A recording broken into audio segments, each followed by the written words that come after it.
let me introduce our panelists.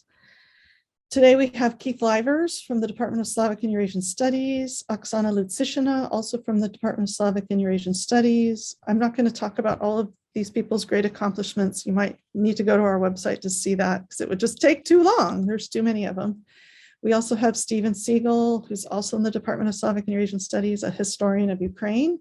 We have Misha Simanovskyy, who's one of our awesome STAR MA students in the CREEES program and also in the LBJ Global Policy Study program. And we also have his father, Walter Urban, who comes to us today from Dnipro. Is that correct, Misha? And we'll say a few words at the beginning. So, I mean, there's a lot of panels going on, and I hope, again, I just want to repeat, I hope people are going to all these panels to hear as many voices as possible and get as much information as possible. I know we're all bombarded with information. I hope watching the news, watching what's going on. It's devastating. It's a really horrible, obviously, process to be watching unfold right now in this part of the world, and we're all trying to process it in our own way. This panel is going to be less policy oriented than some. Instead, we're going to draw upon people's own kind of analytical skills, but also just their human kind of impressions of what's going on and their own experiences. So we are going to talk about, obviously, the situation on the ground in Ukraine, but we also have Keith Livers today with us, who will talk a little bit later about the situation in the Russian media, which he's been following closely. So I think I want to start with Misha Simanovskyy, who I think has a very unique perspective, being himself from Eastern Ukraine. I'm hoping he can talk to us a little bit about, again, I want this conversation really to come from you, Misha, and whatever you want to talk about. But one of the things we talked about was these supposed claims of denazification that are coming out of Russia, and maybe kind of the reality on the ground of these Russian conscripts crossing over to the border and what they're actually seeing and experiencing in Ukraine, which is not what they are expecting at all. But Misha, feel free to take it in any direction you want. I just want to give you the floor.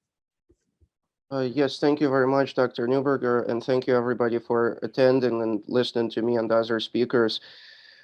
I would like to say that this war is a personal tragedy for me and for many people in Ukraine right now. It's Mr. Putin's claims about denazification are, to be fair, total bogus for this invasion. It's totally justification for Russian domestic audience of this invasion because the memory of Nazism is still very much alive. But there's a very small amount of Nazis in Ukraine. They're confined to nationalistic battalions that have largely disappeared. So when Mr. Putin says that he is fighting against the nationalist battalions and not the Ukrainian military or the Ukrainian people, that's not true. His bombs are landing in Russian-speaking cities, which contain mostly ethnic Russian population. He is freeing people from themselves, basically. I would be the first one to criticize President Zelensky before this war for his conduct and for not fulfilling his promises. But first of all, that's the business of Ukrainians. It's not for Mr. Putin to decide who is a Nazi, who is not in a sovereign country that, yes, has very close ties with Russia, but it doesn't entitle him to go to war with a fraternal country to a large extent, to send 20-year-old boys my age over to Ukraine for no reason, without even telling them that where they're going until the very morning of their invasion. Basically, if you think about it, Putin has been in power for 22 years. All of those boys that are invading right now, they have been born under his reign. So he just throws them into fire without any regard for their lives or the lives of Ukrainians.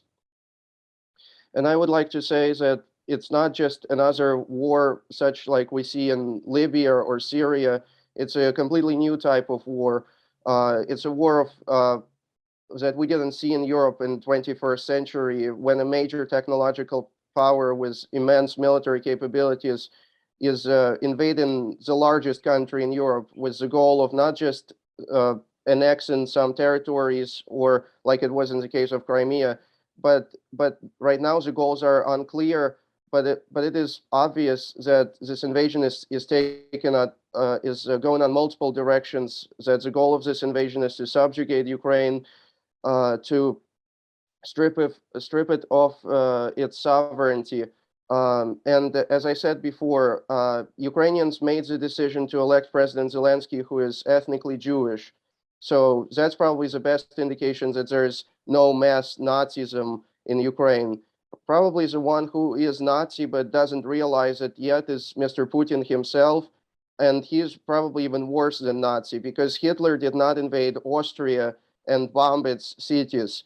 Uh, I have to be honest with you and confess that that I was admiring President Putin for his foreign policy decisions on many matters before, because I thought he was pursuing what's best for Russia and in long term, but I just failed to see how this particular move that will be the deciding factor of his presidency will in any way advance Russian interests. It's going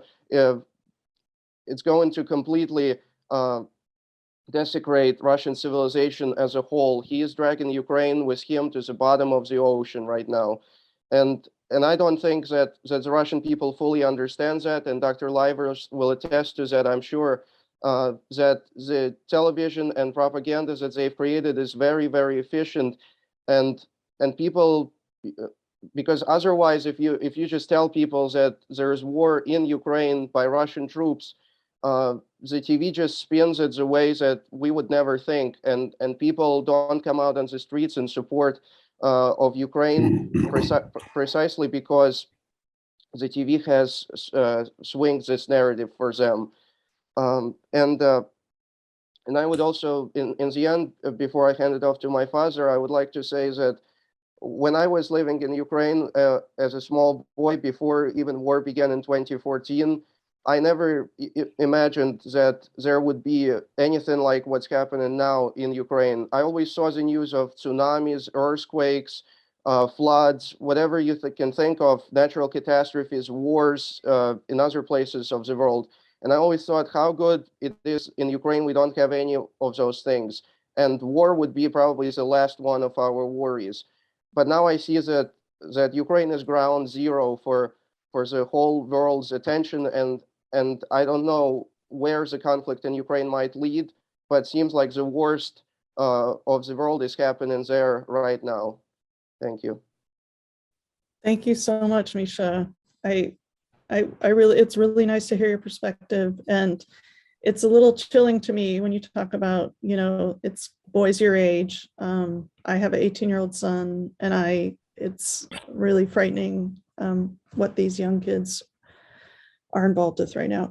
Walter, did you want to say a few words and maybe introduce yourself?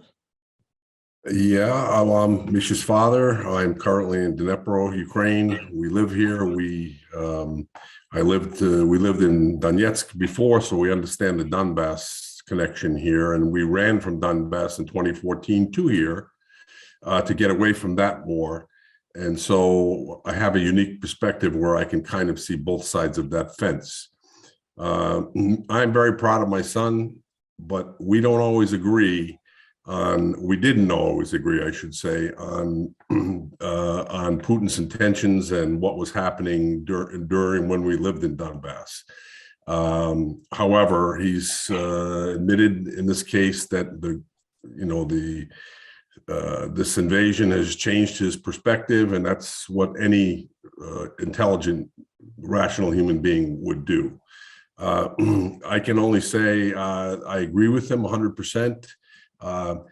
Putin, his stated goals are to peacekeeping operation to protect the Russian-speaking people, to denazify and demilitarize Ukraine. In fact, what he's doing is having the exact opposite effect. He has now tarnished the image and reputation of Russian speakers, Russians or Russian speakers, wherever they live in this world now. People aren't going to ask, are you Russian or are you just Russian speaking? Now he's made it 100 times worse than they've ever had it in any way, shape, or form. So all I would say to this is we're fortunate here in Dnipro so far because it's relatively quiet, but it's coming, and we know it's coming. And to watch my friends have to make decisions on taking their families out of the country and children, and more than 1 million refugees already have left the country. And it's probably, they say, is going to be 4 or 5 million people. Why did he do this? I don't understand. It's an irrational. I always respected Putin because I didn't like him, but I always respected him. I didn't trust him, but I respected him. But now, why make a decision like this? Who does this help? Does this help the Russian people? Does this help the Ukraine people? Does this help Russian-speaking people? Does this help anything? The answer is nobody. Nobody. So I apologize. I didn't know I was going to be speaking tonight, but all I can say to you is his mother and I are staying. We've made a decision to stay and take our chances and see where we're at when this thing comes to some sort of a head at some point in time, and that's the decision we've taken.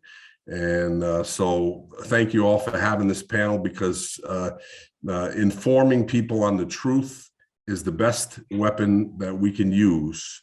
And if you're not fighting with a gun, you have to spread the truth so that people understand that this Ukrainian people are incredible people.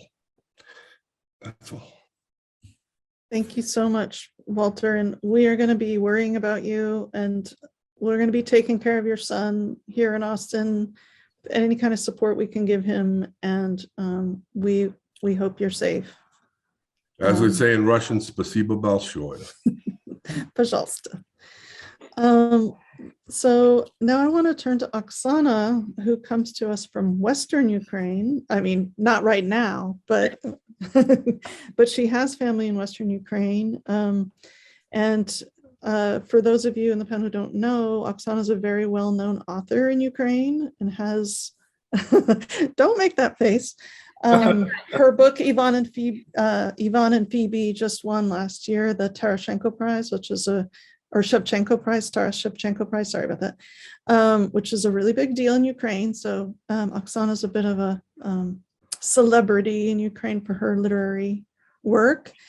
And so Oksana, I don't want to put you on the spot. I just want to ask you, I guess, where can we take this conversation?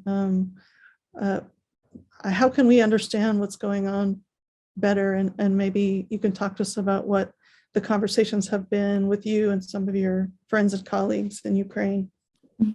Thank you so much, Mary, and thank you to all my wonderful colleagues who participate in these initiatives. And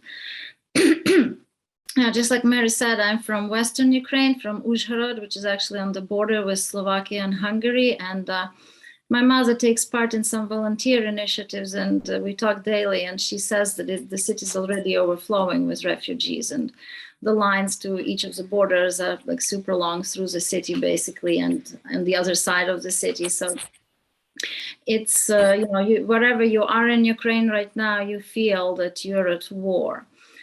So, and when I was thinking of where can we take this conversation, and Mary said that perhaps we can mention something that's not mentioned in the media necessarily. I did have some thoughts about that, and this is something that has to do with more of a long-term agenda than a short-term one, and something that we as academics should be aware of. And I know that many people are aware of this in academia, but I don't know of how much of the outside of academia world is aware of these things. So I would call it a certain awareness of what I would call colonial discourse. And I know the word colonial, people sometimes have reservations using it towards countries like Russia. It's more like the word imperial that is used, because normally people understand colonial as restricted to overseas colonies and Western European countries.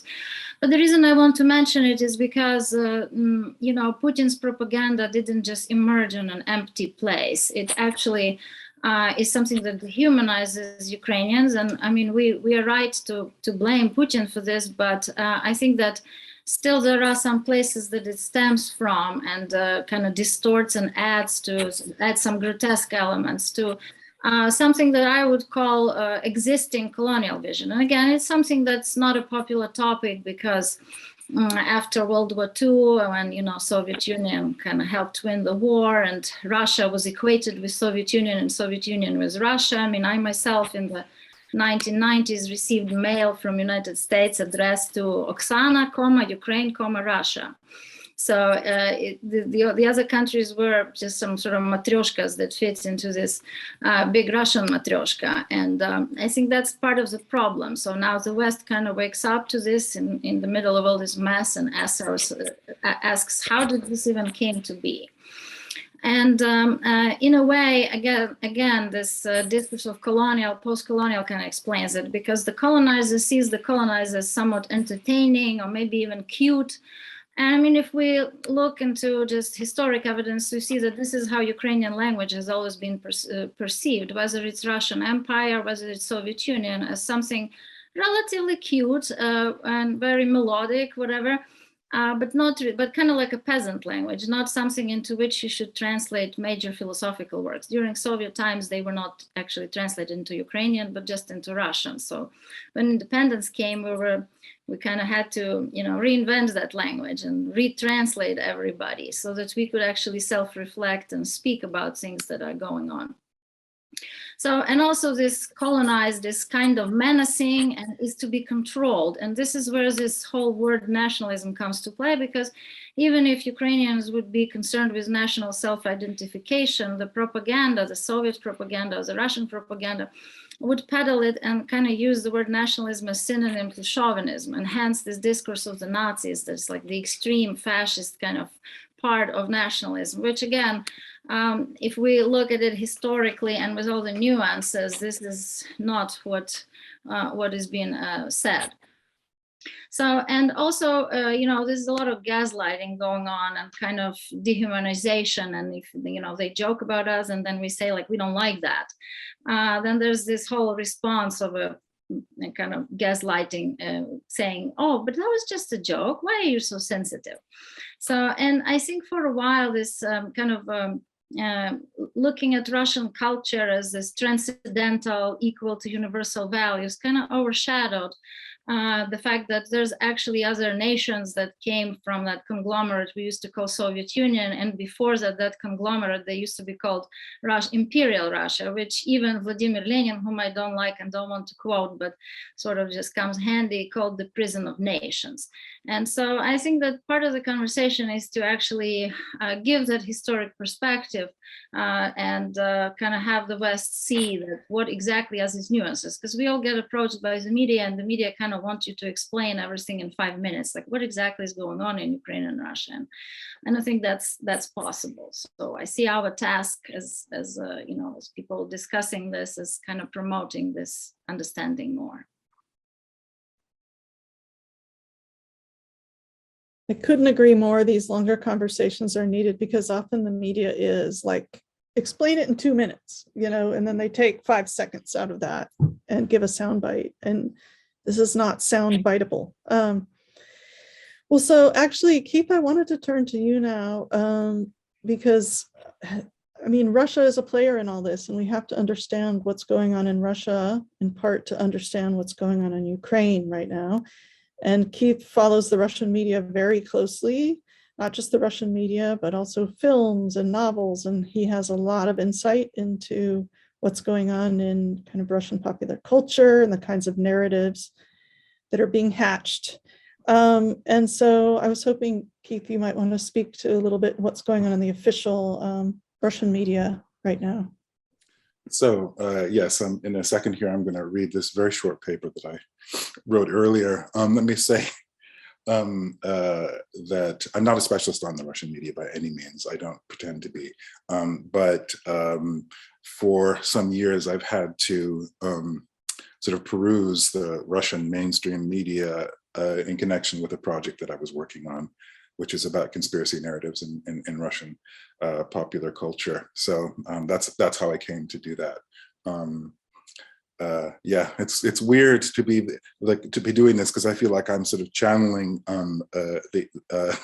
Dr. No or whoever it is. But let me see if perhaps this will be somewhat insightful to you. So, and of course, and forgive me for sort of skewing it somewhat towards conspiracy, but I think there's a valuable angle. So, in watching mainstream Russian media these days, I try to think of my task as being similar to that of reading and interpreting conspiracy theories. That is, with conspiracy theories or conspiracy stories, one is not concerned with verifying the individual story's veracity. For instance, do lizard people really exist? Obviously they don't, or at least they haven't revealed themselves to us. But in discovering, in teasing out what the deeper narrative is, the deep story, the narrative equivalent of a deep state, as it were. Needless to say, much of what can be said about the Russian political talk, much the same can be said about Russian political talk shows. We know that Sunday Evening with Vladimir Solovyov, 60 Minutes, and also Большая Игра, The Great Game, are Kremlin propaganda. But the point of watching them is to understand what the narrative is that people are being bombarded with on a daily basis from every corner of the media machine. A technical question that goes along with that, and this is for media specialists, concerns the reach of the Kremlin's propaganda. How many people really watch these shows? Who are they? What are the demographic realities? It seems to me that these programs, despite being obvious conduits for propaganda and disinformation, nevertheless represent valuable entry points into the thought worlds or thought landscapes of their target demographic. A further question might be, a question that is logical, as follows: why should we care about gaining access to these thought worlds or landscapes? And the answer, I would say, is that they represent a kind of leading indicator of behavior, right? They tell us something about the way people see the world, and also it allows us to imagine, to predict to some extent what people's behavior would be. Now, if you were to watch 60 Minutes today, they have several programs per day. I don't even know how many, but quite a few. You would find that a great deal of space is currently being allocated to updates from the battlefield, interviews with people like Denis Pushilin, who's the head of the Donetsk People's Republic, so-called, analysis from military experts like Mykhaylo, a military analyst for Gazeta.ru, or Alexei Leonkov, who's a military expert and editor of the journal Arsenal of the Fatherland, etc. Plus updates given by the Defense Ministry, Igor Konashenkov, whom you've probably seen. Most Russians have, I'm sure. This is not unlike what one would have seen, I suppose, in CNN on CNN in 2003, complete with heroic stories that may or may not be true, such as that of Jessica Lynch in the initial days of the Iraq War. Still, even in the thick of the so-called special operation, the basic underlying narrative needs to be made clear. So what is it? What's the deep story? As you might expect, having read about Russian news media coverage in the New York Times or the Guardian or elsewhere, and now adopting for a moment the perspective of Channel One, the current conflict is not a war, but precisely a special operation, one that is aimed first and foremost at protecting vulnerable Russian populations abroad, which is to say Russian-speaking Ukrainians, ethnic Russians, and Ukrainians in Donbass, who are daily being shelled by nationalist battalions. They're referred to as Nacbatalyony within the Ukrainian army. Using the language of genocide that has been quite effectively weaponized by this point, the program portrays the Russian Federation as carrying out a humanitarian mission, much like NATO did in Yugoslavia in the 1990s. An interesting twist, as of today anyway, involves appropriating the language of Jewish suffering during the Nazi era, such that Russians are now the Jews of today, and Kristallnacht is about to happen to Russians in Germany. This, by the way, is a common conspiracy trope, a common conspiracy theory on the Russian internet. So they just sort of picked that up and repurposed it. More probably, or more broadly rather, and more importantly though, the war, in Russia you can only refer to it as the special operation, has been taken beyond the administrative Soviet-era boundaries of Donetsk and Luhansk as a kind of military, geopolitical, and spiritual delousing of contemporary Ukraine, which according to the state's propaganda narrative, has over the past decades become a forward operating base, that's my translation of Plutzdar, for a US NATO effort aimed at toppling the Russian state. As many commentators on 60 Minutes or Sunday Evening with Vladimir Solovyov, or the Great Game, never tire of remarking, Ukraine has since 1991 become infected with a nationalist Nazi ideology, the cumulative effect of which has been to create a kind of anti-Russia, which, like antimatter to Russia's matter, or kryptonite to Superman, would inexorably lead to the extinguishing of the Russian state, its people, and unique civilization. From this perspective, the conflict is invariably represented in stark existential terms. Two, in recent days, the narrative has thickened somewhat to incorporate the possibility of Ukraine acquiring nuclear bombs and quite literally using them to terrorize the Russian population. Now, if all of this sounds a bit like a conspiracy story, that's not surprising. As Ilya Yablokov, Elliot Bornstein, and others have shown, the basic Russian conspiracy narrative, and this is the most important part, I suppose, centers around Western attempts to either forestall Russia's progress toward its historical greatness, that's Yablokov's idea, and to, beyond that, to physically dismember it, dismantle its spiritual architecture, or to destroy the country altogether. This project can very conveniently be moved either forward or backward in time, actually many centuries backward in time, as it turns out, as needed. Now, I don't mean to suggest by that the political talk shows that I talked about are identical in terms of this narrative, but they do borrow significant underlying themes. These are quite neatly summed up in a speech given by the right-wing author and newspaper publisher Alexander Parkhanov on Red Square in 2014 following the annexation of Crimea. What Parkhanov said was, in 1999, the West had basically taken a chainsaw to the Soviet Union and chopped it into bits, sawing off its extremities in a painful process that left the country with long-term phantom pains. Yet, with the reunification of Russia and Crimea and the country essentially reversed what Putin had described in 2005 as one of the great geopolitical catastrophes of the 20th century. In other words, the country had finally begun to reverse the tragedy of Russian independence in 1991. By extension, the war that is currently playing out in Ukraine represents the next logical step, an attempt at violently reattaching Russia's geopolitical and geospiritual limbs that had been amputated at the end of the Cold War. So, as I said, that's my sort of somewhat impressionistic impression of what the basic narrative is. Obviously, there are all sorts of variants, but I do see a lot of overlap with the sort of fundamental kind of underlying Russian conspiracy theory, which is as I laid out there. So again, if you have questions about specific things, specific shows, or how they were sort of choreographed in the past, I'm welcome. You're welcome to ask about those. Well, I want to invite the audience to start asking questions, which can go in the chat. But I also, before I do that, I just want to see if any of the panelists have anything they want to say to each other or in response to this. Stephen? I just want to say a few words about rage, if I may. So I actually think in many respects, we are asked when we appear in media fora to give cool, detached analyses of history and geopolitics and what is in Mr. Putin's mind. One of the questions that's out there right now is whether or not he's rational or deluded. And I see this happening in many different European countries. I see it in Germany.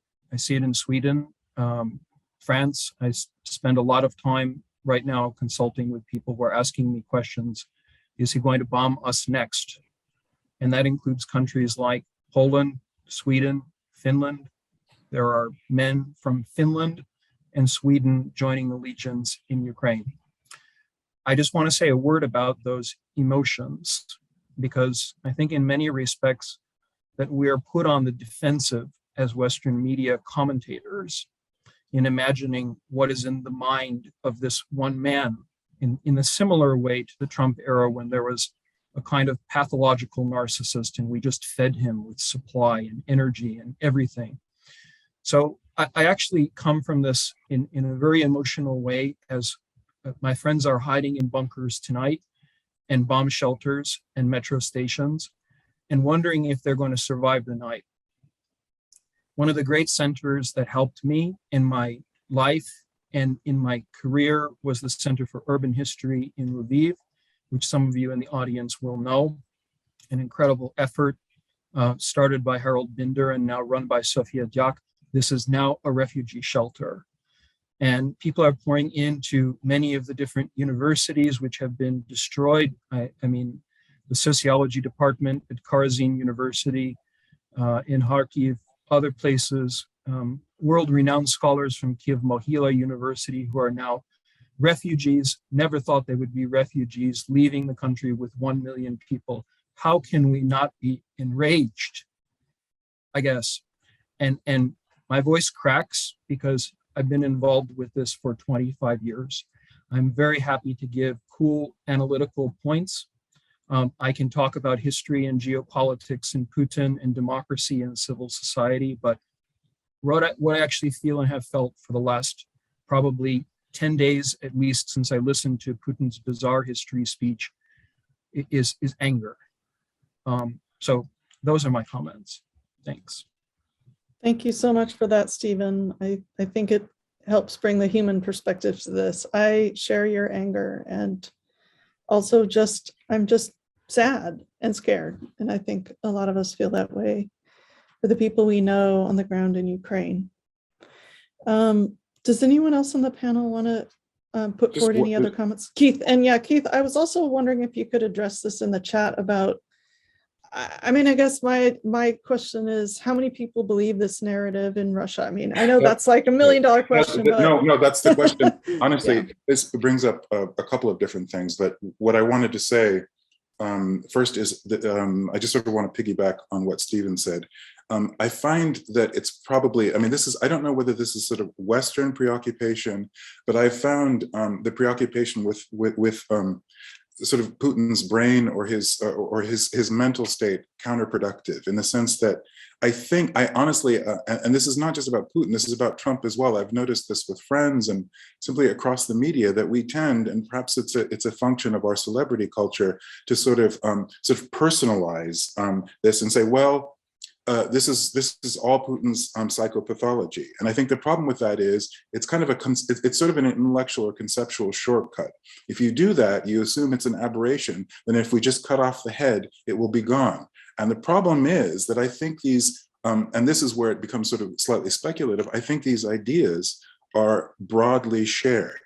And so, I mean, if we assume that once we subtract Putin, we will get the Russia that we want, or once we subtract however many figures, we'll get the Russia that we want, I think it's an illusion. The same would apply for Trump. There's Trump, there's Trumpism. And I frankly have been sort of bothered by this because I don't think it's terribly productive. That's one thing, but, and that's sort of a minor point. The other one is, you asked, Mary, about how many people believe this.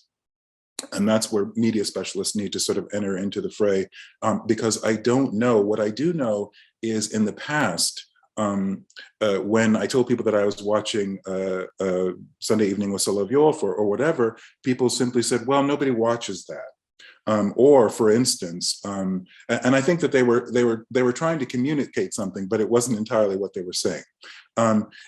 Or similarly, I would tell people that I was working on Prokhanov, I was reading Prokhanov, and people would say, well, there's no readership there. And the problem is that I think that was probably a misperception or a mischaracterization of the actual state of affairs. Of course, I can't really say.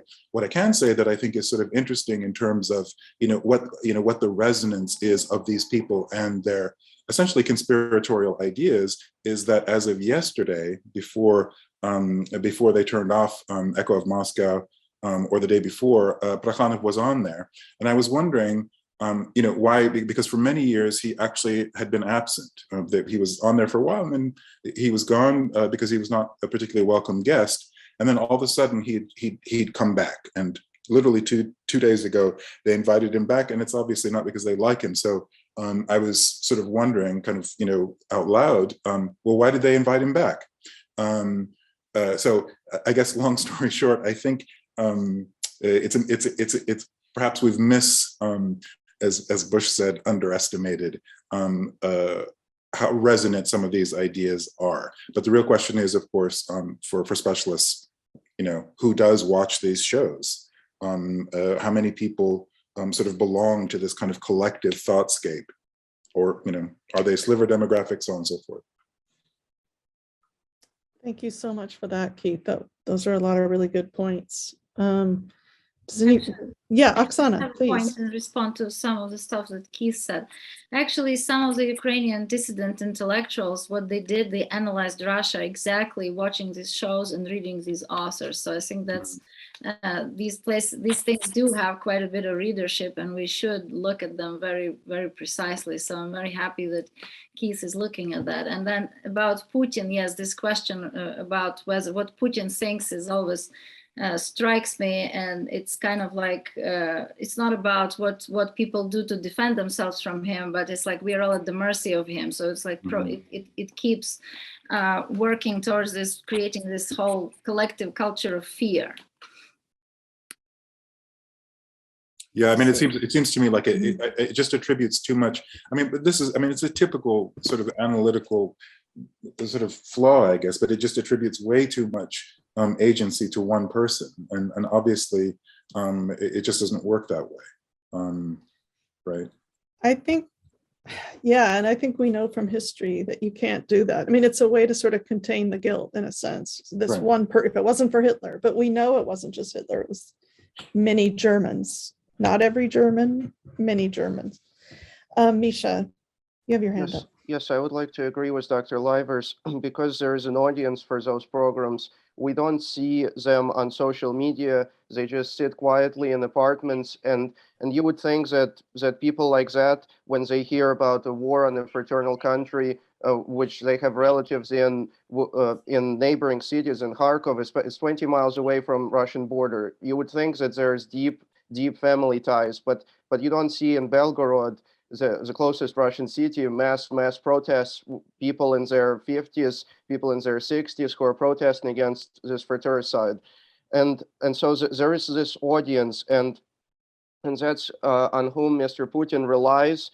And I mean, after 22 years in power, there is no free media in Russia that's widely available anymore. Echo of Moscow, Dozhd, TV Rain were on the very fringe, and even then Putin decided to get rid of, or people around him decided to get rid of them, and they didn't pose any danger. But right now there's just this like silence.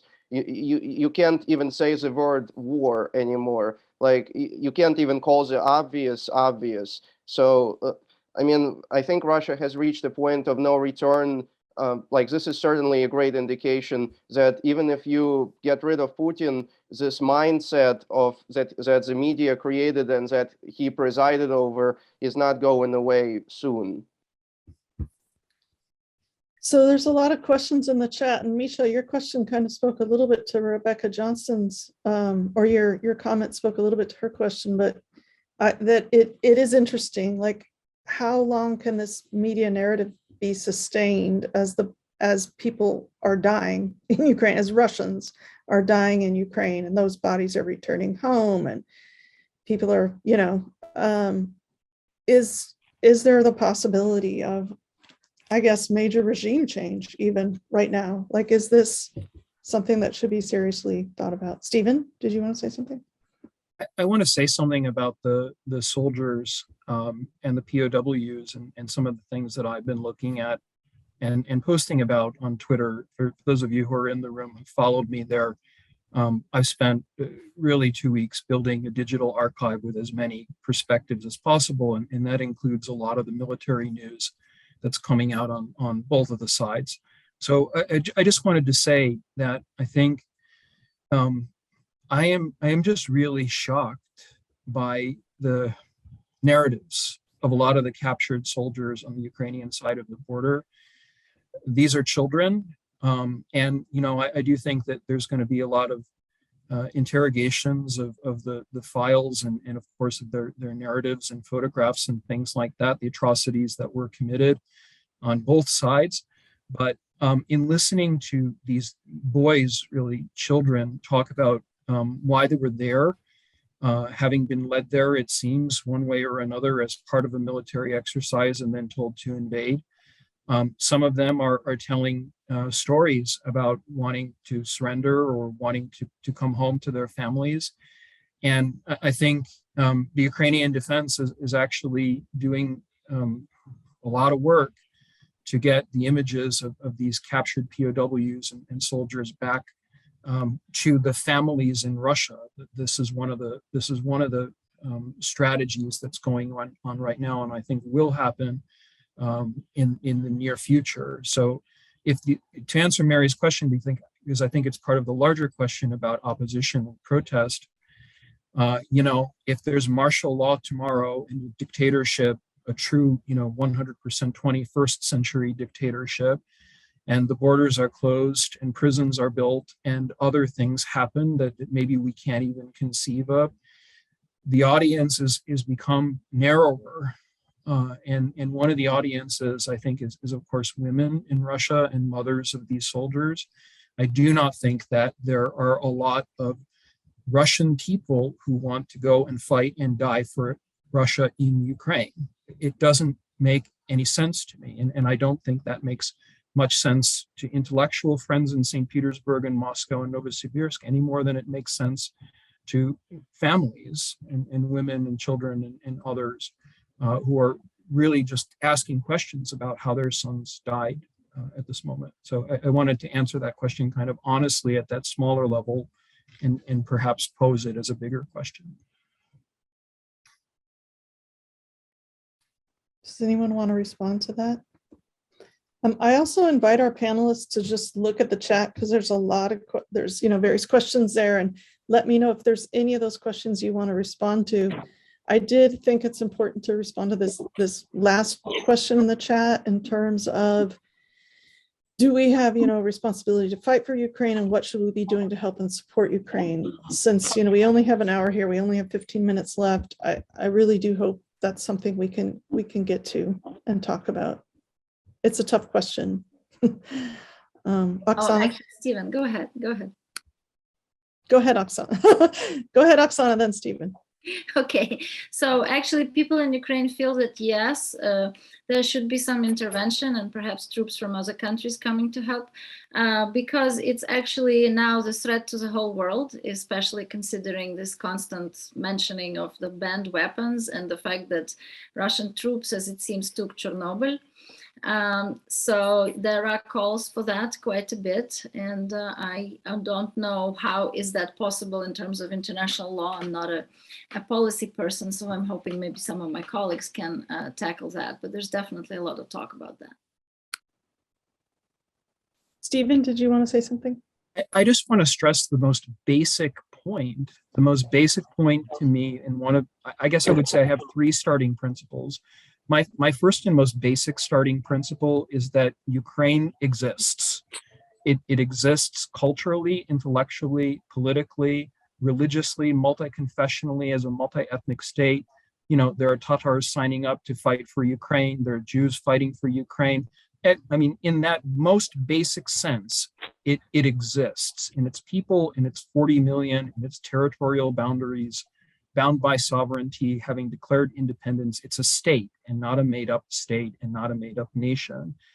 And of course, anyone who puts the Ukrainian flag, I think, up as an act, as a gesture, is making a statement about the existence of this world, this country. And I think that's really important. The second point that I would make, and this is something I've insisted on as a framing device, is really that the threat for mass death and genocide is real, because it's a part of Ukrainian history and it's a part of Russian and Soviet history. I think that there is a very real possibility, having seen some of the trucks on the border, which are crematoria trucks, whether or not they're mobile units, whether or not this is a sort of path to another Shoah, another genocide, remains to be seen. But I want people to take that seriously. I think it's much better to take the steps to prevent genocide, in which case we absolutely have to be scared at this moment. It's a real thing.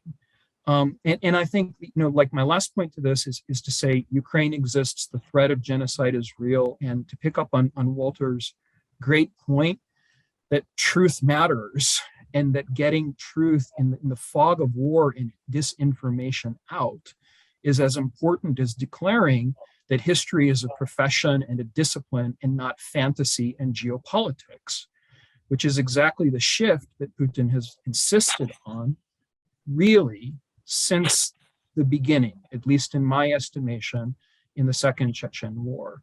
My framework and my context is 1999 rather than 2014. And my framework in the 20th century is 1939 and 1962, which is where the realists would have us have a debate over nuclear power and deterrence. And we can talk about the Cold War context and take that very seriously as well.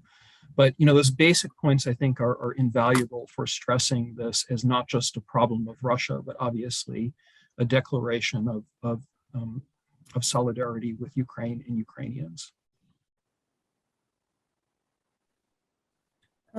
Sorry, Misha, go ahead, please. Yes, I just wanted to address the question about what the West can do. And realistically, the West can't do nothing about it. That's why Mr. Putin was so brave in intervening into Ukraine in the ways that he did, because he knows, and he made it clear in his statement when he was announcing the special operation, he made it very clear to the third powers, as he calls them, that if you try to get involved in the war, you will face the consequences like you've never seen before. And he was dead cold when he said it. And it's meaning that he is ready to use nuclear weapons when push comes to shove. So, and many people are calling for the no-fly zone. I saw President Zelensky being very emotional about all the dead bodies and parts that have to be so counted for NATO to do their no-fly zone. But realistically, NATO cannot do that. Otherwise, they would have done it long time ago now, because that puts Russian troops in direct confrontation with NATO troops. And to be fair, the no-fly zone is not so important right now for Russian military operations in Ukraine. Russia has immense firepower, artillery on the ground, and they can go without the planes. They haven't been really using aviation in this campaign too much. But what the West can do is humanitarian help, accept Ukrainian refugees at the border, be more open to them, and provide help to them when they get to countries in Eastern Europe.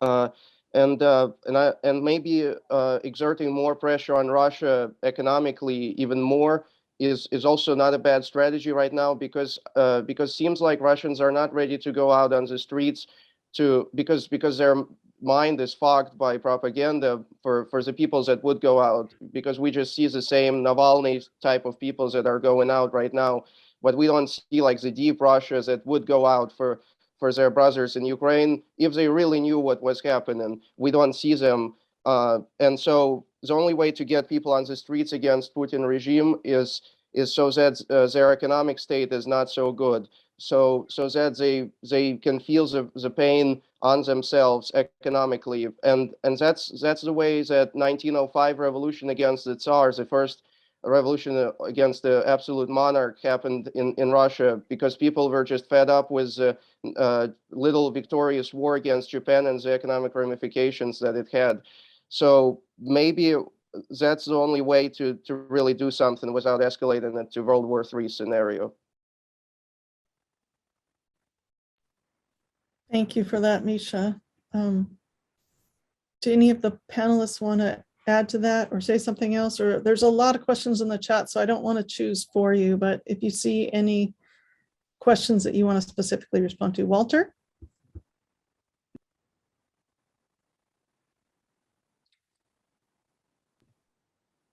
You need to unmute, Walter. There we go. I'm unmuted now. I'm sorry. I want to just follow up on what Misha said, and that is this. I think, obviously we all know this is a humongous humanitarian catastrophe, and it's very difficult for the Ukrainian people. But I am much more worried about Putin's creating, if he's losing either economically and or military drags on and on and on to where he looks like he's going to fail. I'm very concerned that he's going to provoke a nuclear war. Already today, there was a couple of ships sunk in the Black Sea by Baltic countries. Those are NATO countries. And these are the little provocations that can happen, or a NATO aircraft that's not in Ukraine may be fired at because it's 20 miles from the border in Poland somewhere. And is he looking, I want to ask the other distinguished panelists, because you know more than I, is he looking for a reason to provoke, or will he look for a reason to provoke a escalated and possibly global nuclear war if he feels he has no way out and he's cornered? Thank you. I mean, it's definitely a concern. I hesitate to predict what would happen, but I think it's a real concern, and that's obviously part of the calculus for NATO and EU responses, for better or for worse. Let's see. Does anyone want to take any? I mean, we do have one hand up, but we have a lot of questions in the chat that we didn't get to, and also comments.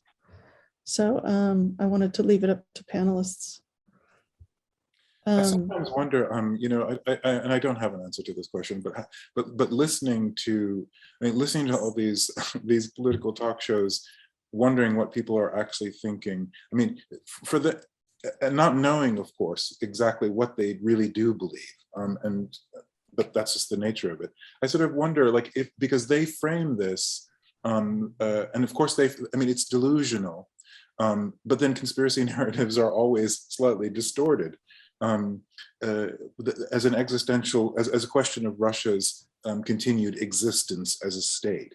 And so I wonder if they perceive this as a threat to Russian statehood, whether they would not consider using nuclear weapons. That would be my only concern, because I've thought about it too, and I have to say it's really freaked me out. This whole question. And I just don't know. I mean, that seems to be, the rationale that they've put out there. I don't know how wedded people are to this logic. Again, it's conspiratorial, but the beauty of conspiracy stories is people buy into them very deeply, and it's extraordinarily difficult to pluck them back out of those conspiracy beliefs for various reasons. So I don't know. It is a concern. Well, I don't mean to play favorites, but Jacek, I wanted to hear what your question was, because I heard through a colleague that you were on the ground in Poland helping refugees cross the border. Thank you, Mary. So, I want to offer more of a comment and ask for comments from the panelists. So my perspective is from the Polish perspective, also combined with I grew up under Soviet Union in Poland, and heavily also affected by the German Nazis. And my father survived Auschwitz, so this is all part of the picture here. What one phrase that Oksana used, long-term strategy.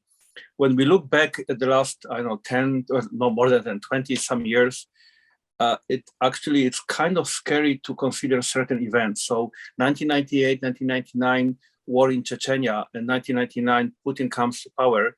2008, Georgia or Gruzia and war, and 2010. Now what I'm going to say is may sound as a speculation, and some of you may consider it a conspiracy theory, but in 2010 in Smolensk, a plane collapsed with the Polish government. 90 people died, and I've never believed it was on purpose, but in the light of recent events, also in the light of lack of evidence. So So Russia never agreed to return the plane to Poland or to any other country for analysis.